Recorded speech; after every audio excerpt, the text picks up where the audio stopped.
Tá? E durante esse período assim, do século XVIII para o século XIX, a gente vai ter alguns movimentos de caráter separatista já surgindo dentro do Brasil. Né? Entre eles, a gente vai ter a Conjuração Mineira, a Inconfidência Mineira e a Conjuração Baiana. No caso da Conjuração Mineira, a gente vai ter um conflito ligado diretamente à questão da mineração, da exploração de ouro e principalmente no processo de decadência dessa exploração. Marquês de Pombal acreditava que que a diminuição da chegada de ouro em Portugal era decorrente principalmente do contrabando. Ele não estava tudo errado, não, tinha um contrabando forte, mas não era exatamente somente por isso. Tá? Então, em função disso, eles vão criar uma série de medidas para tentar garantir a riqueza da metrópole. Entre elas, vai ser criado para tentar garantir a cobrança dos impostos, no caso, a cobrança do quinto, dos 20% em cima da riqueza gerada pelo minerador. A gente vai ter a questão da derrama, que vai ser a imposição de que o Estado, a Capitania das Minas Gerais, deveria fornecer 1.500 quilos de ouro, 100 arrobas de ouro, todos os anos para a coroa portuguesa. Caso não fornecesse esses 1.500 quilos, eles deveriam implantar a derrama, que seria o confisco dos bens até completar os 1.500 quilos dentro da capitania das Minas Gerais, o que gerar uma insatisfação tremenda. Tá? Em 1788, tem a ameaça da implantação de uma derrama e, em função disso, que eles estavam prevendo que essa derrama fosse acontecer, a gente vai ter a formação de um complô ali dentro do Estado, dentro da capitania de Minas Gerais, para separar o Estado de Minas Gerais a partir do momento que fosse implantada a derrama dentro das Minas Gerais, conseguir o apoio das pessoas e tudo mais. Tá? Esse grupo vai ter o apoio, vai ter uma lógica de pensamento inspirada no iluminismo, inspirada na independência das 13 colônias, né, que tinha acontecido há relativamente pouco tempo, em 1776. Tá? Vai ser um movimento de caráter um pouco mais elitista, depois a gente vai comparar com a Conjuração Baiana, que a gente tem que fazer essa correlação. Vai ser composto basicamente de advogados, juízes, fazendeiros, comerciantes, clérigos, né, padres, bispos, esse tipo de coisa, e militares. Então vai ser um grupinho mais de elite que vai participar desse movimento. Tá? Em 1789, o governador de Minas Gerais acaba descobrindo esse movimento, ele acaba conseguindo uma série de delações e descobre o que essa galera estava querendo fazer dentro de Minas Gerais. Entre as coisas que eles queriam fazer, eles queriam a independência da capitania de Minas Gerais, tá? Incentivar a manufatura dentro do local, então a quebra do pacto colonial, a fundação... não é coronavírus não, tá? É só uma tosse, só uma água aqui. A criação da Universidade de Vila Rica, o perdão das dívidas dos mineradores, beleza? Então eles queriam essas reivindicações, entre outras. Aí como é que eles vão descobrir o que estava acontecendo? Através de delações premiadas, né? Quem acompanha um pouquinho aí o probleminha que o PT passou, a gente sabe que essas delações premiadas, você oferece alguma coisa em troca por aquilo, eles vão oferecer perdão das dívidas para as pessoas que entregarem o coleguinha e tudo mais, então a galera vai entregar geral, beleza? E, consequentemente, entre essas pessoas que se entregaram, algumas pessoas foram condenadas à morte, mas efetivamente a única pessoa que foi condenada de fato e cumpriu com a decisão vai ser o José da Silva Xavier, tá? Mais conhecido como Tiradentes, né? Uma figura extremamente controversa, a gente não sabe muita coisa sobre ele, a gente tem pouco relato sobre essa figura, mas que vai se tornar um herói aqui no Brasil, né? O Tiradentes vai ser de extrema importância para a gente poder entender o processo de implantação do movimento republicano por aqui, tá? Apesar dele não ter tanta influência assim, mas ele vai ser construído como herói desse movimento republicano.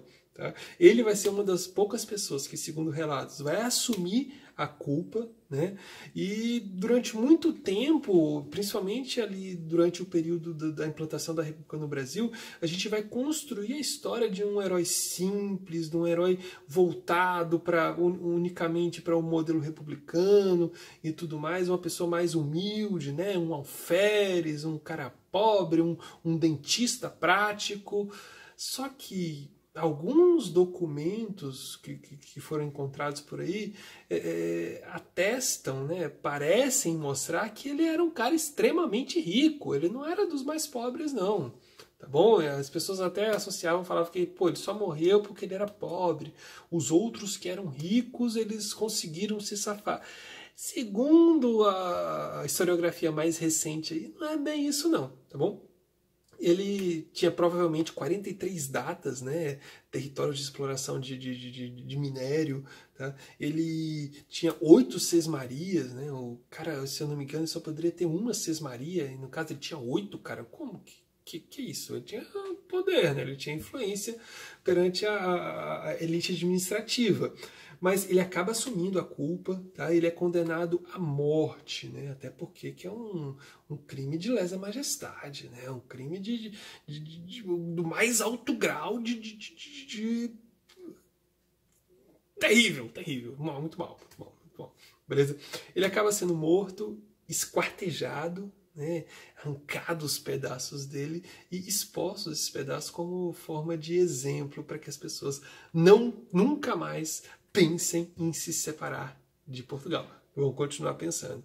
Tá? Em 1798 a gente vai ter uma outra crise, que vai ser a Conjuração Baiana, que vai ser em função de uma crise. Né? Se você tem uma crise, gera uma crise. É óbvio. Né? É lógico, tá? Se está tudo bem, não tem crise, não gera revolta, não gera nada. No caso aqui, a gente vai ter uma crise econômica muito forte. Tá? Essa crise econômica provavelmente vai ser causada pelo aumento das lavouras de cana. Tá? Esse aumento das lavouras de cana acaba substituindo os antigos locais de plantação de alimentos por cana, e essa cana acaba sendo exportada e você tem uma diminuição da produção do alimento dentro do Brasil, principalmente ali na região do entorno de Salvador. Então muitas pessoas vão começar a passar fome nessa região, a gente vai ter um processo de carestia, de aumento de preço dos produtos, o que acaba gerando uma tensão social muito forte, principalmente com a camada mais baixa, que não tinha acesso a esses alimentos porque não tinha recursos para poder comprá-los, beleza? Tá? Em função disso, de uma série de outros fatores, né? Influência da independência dos Estados Unidos, influência da Revolução Francesa, né? A gente vai ter uma conspiração com uma tentativa de proclamação da República, com uma tentativa de emancipação desse território. Tá? A gente vai ter, diferentemente da Conjuração Mineira, da Inconfidência Mineira, a gente vai ter um movimento de caráter um pouco mais popular, tanto é que a questão de uma das bandeiras que eles vão ter é a questão da abolição da escravidão. Já na Conjuração Mineira, eles não tinham essa questão da abolição da escravidão, até porque alguns líderes eles tinham escravos, eles não queriam se separar dos seus chucos, dos seus escravos, tá bom? Outra característica é que eles tinham o iluminismo, né, como base, assim como Conjuração Mineira, e você vai ter uma origem bem diversa das pessoas que vão participar desse movimento. Tá? No iniciozinho a gente atestava e falava que eles eram somente populares, que era um movimento basicamente popular, mas hoje em dia, revisitando um pouquinho esse conteúdo, a gente começa a verificar que tinham pessoas ricas, sim, tinham pessoas influentes que estavam participando do movimento. A gente vai ter, no caso, artesãos, a gente vai ter alfaiates, tanto é que essa revolta também vai ficar conhecida como revolta dos alfaiates, tá? Em função da liderança serem de alfaiates. A gente vai ter comerciantes que vão participar, clérigos, militares, médicos, e uma série de pessoas mais influentes que também vão participar dessa brincadeira. Vão acabar sendo descobertos, né? Essa revolta acaba sendo descoberta, né?